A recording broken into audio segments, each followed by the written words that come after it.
Hello friends की खबर मैं आयुष आपनालोके चाই আছে MLD क्रिएशन रং चेनेলত सम्प्रसारित হৈ থকা জীৱন নদীৰ ঢৌ ধাৰাবাহিকখনৰ সোমবাৰৰ খণ্ডটো চাবলৈ বহুত বেছি ইন্টাৰেষ্টিং হ'ব কিয়নো যোৱাটো খণ্ডত বাপুদাৰ ওচৰলৈ মাতুৰ দেউতাক গৈছিল আৰু তেতিয়া বাপুদাই আপোনাৰ গাটো বেয়া নেকি বুলি সুধিছিল আৰু তেতিয়া মোৰ গাটো বেয়া নহয় মনটোহে বেয়া সপোন আগতেও ভাঙিছিল কিন্তু আশাবোৰ জীয়াই আছিল এতিয়া দেখোন আশাবোৰ নোখোৱা হৈ গ'ল বুলি কোৱাত ছাৰ কি হৈছে ভালকৈ কওকচোন বুলি কোৱাত তুমি কিন্তু কাকো ক'ব নোৱাৰা তোমাক কৈ দিছো কোনো দ্বিতীয় এজনে যাতে গম নাপায় আৰু ৰাহুলে যাতে কোনো পধ্যেই গম নাপায়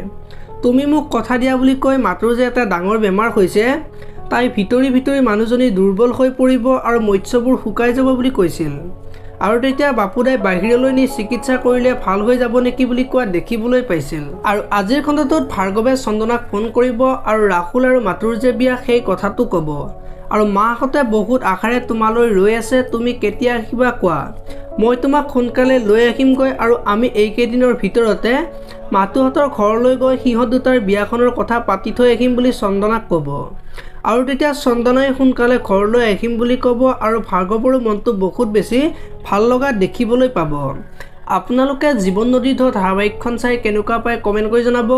যদি আপোনালোকে এতিয়ালৈকে ভিডিঅ'টো লাইক কৰা নাই লাইক এটা কৰি দিব আৰু যদি চেনেলটো প্ৰথমবাৰৰ বাবে চাই আছে তেতিয়াহ'লে চেনেলটো ছাবস্ক্ৰাইব কৰি বেল আইকনটো প্ৰেছ কৰি দিব ধন্যবাদ।